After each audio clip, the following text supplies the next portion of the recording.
گناہوں کی بخشش کا سوال نہیں تھا عزیزان من، گناہ کا لفظ ہی وہاں نہیں.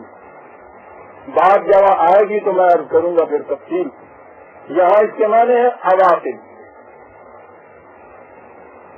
ہوا ہے نا کذبوا بآیاتنا، تکذیب آیات کے جو نتائج اور عواقب ہیں انہوں نے ان کو پکڑا، اور یہ ہے جس طرح سے کہ انہوں نے اپنی آگ بڑھائی جس میں خود جل کے بھسم ہو گئے. قل للذین کفروا ستغلبون وتحشرون الی جہنم وبئس المہاد. ہاں یہ جو تمہارے مخاطب اس قدر مخالفت کرنے والے، سرکشی برتنے والے، کفرہ کے معنی صرف انکار کرنا یا کفر کرنا ہی نہیں ہوتا، سرکشی برتنا بھی ہوتا ہے، مخالفت کرنا بھی ہوتا ہے. ان سے کہہ دو کہ اپنی قوت سے اتنے ناغا نہ ہو، اپنی دولت کے نشے میں بدمست نہ ہو. آخر الامر فیصلہ اس طرح سے ہوتا ہے کہ خدا کے صحیح قوانین کے مطابق کون سی جماعت چل رہی. زیادہ وقت نہیں لگے گا، ستغلبوا، بہت جلدی تم دیکھو گے کہ کس طرح سے تم مغلوب ہوتے ہو. اور اس مغلوب ہونے کے بعد کہا کہ تم کس طرح جہنم کے کنارے سے اکٹھے کیے جاتے ہو. یہ جو ہے تھا یہ عربی زبان کا تھیم، ان کے معنی ہے کہ ہم قریب یہ بات ہو جائے گی. تو پھر یہ جہنم کے کنارے پہ یہ کھڑا ہونا جو ہے اس کے گرد، وہ اس دنیا کا جہنم ہے، ذلت اور خواریوں کا جہنم، جس میں یہ شکست کھا کے بدر کے میدان میں، حنین اور احد کے میدانوں کے اندر یہ اس نے اتنے بڑے سرکش قریش جو تھے، قداد آل فرعون، ان بڑی بڑی قوموں کے کی طرح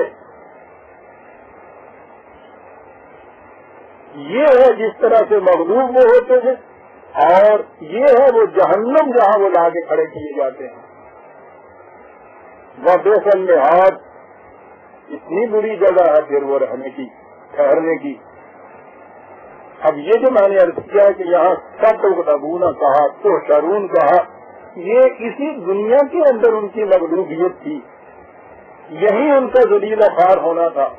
اگلی ہی آیت میں بات کا بات واضح کر دی. قد کان لکم آیۃ فی فئتین التقطا. کل ہی بدر کے میدان میں جو جماعتیں آمنے سامنے ہوئی تھی، کیا اس سے یہ بات واضح نہیں ہو گئی کہ خدا کے قوانین کی تکذیب کرنے والی جماعت کتنی بڑی کثرت کے باوجود، اتنی بڑی قوت کی فراوانیوں کے باوجود، ساز و سامان کی زیادتی کے باوجود کس طرح سے ذلت آمیز شکست کے عذاب میں محفوظ ہوئی تھی. کل بدر کے میدان میں تم نے دیکھ لیا تھا اپنی آنکھوں سے کہ کس طرح سے ہوتا ہے. دیکھا عزیزان من، یہ جہنم یہاں کا جہنم ہے، یہی اس کے کنارے پہنچانے والی بات ہے. اگلی آیت میں یہ بات واضح کر دی ہے. فئتین التقطا، فئتن دو گروہ، فئتن تقاتلو فی سبیل اللہ، ایک گروہ جو اللہ کی راہ میں جنگ کے لیے نکلا.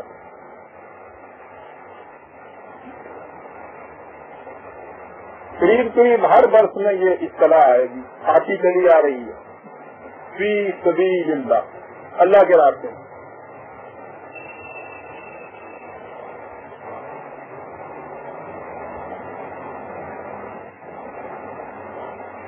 فی سبیل اللہ کا تو مفہوم ہمارے سامنے نہیں آتا.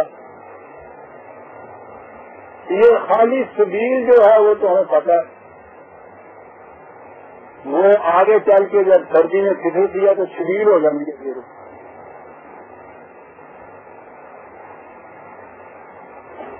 قرآن میں آپ دیکھیے مختلف مقامات کہاں یہ چیز آئی ہے. یہ جو جنگ کرتے ہیں فی سبیل اللہ، مدینے میں آ جانے والوں سے یہ کہا کہ مکے میں جو مسلمان رہ گئے ہیں، جنہیں اس قدر وہاں ستایا جا رہا ہے، تم سنتے نہیں ہو کہ وہ کس طرح سے درد انگیزی سے فریاد کر رہے ہیں کہ اے ہمارے نشو و نما دینے والے، اے ہمارے رب، ہمیں اس بستی سے نکال جہاں کے رہنے والوں نے ظلم کی کمر باندھ رکھی ہے. اے ہمارے نشو و نما دینے والے، اپنی طرف سے کوئی ہمارا حامی بھیج، اپنی طرف سے کوئی ہمارا مددگار بھیج. یہ کیا کہ کہا کہ تم ان کی پکار سنتے نہیں ہو، یعنی حالانکہ وہ ربنا کہہ رہے ہیں. انہیں چاہیے تھا نا کہنا کہ سرکار وہ تو آپ کو بلا رہے ہیں، دوسری ساڑھے گال مار دیتا ہے. ربنا کہہ رہا ہے، اسے پکار رہے ہیں. رب کہہ رہا ہے ان سے کہ سن نہیں رہے کہ وہ ہمیں کس طرح سے پکار رہے ہیں دردنگیری سے. تم کیوں نہیں اٹھتے فی سبیل اللہ جنگ کرنے کے لیے؟ اپنے مفادات کے لیے تو ہر ایک جنگ کرنے کے لیے اٹھتا،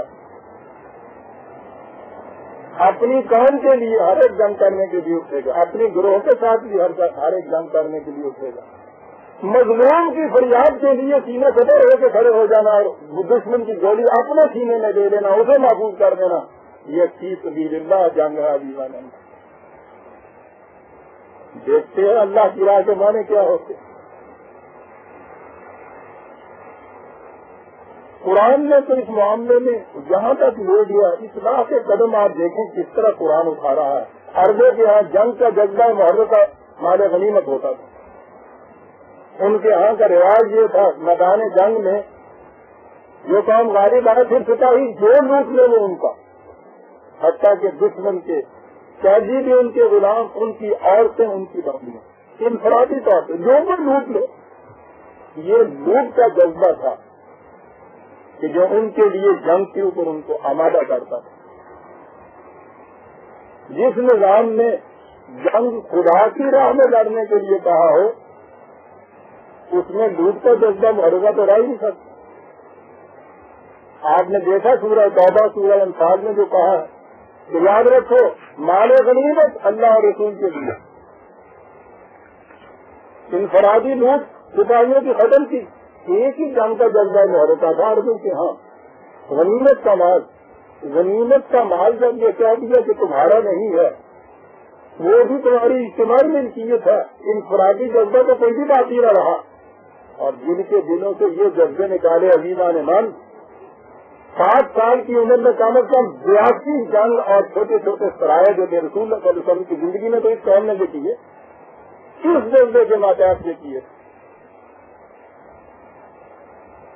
میں کہتا ہوں جو آخری جذبہ ان کے یہاں موجود تھا غنیمت کا، وہ بھی نکال دیا گیا تھا.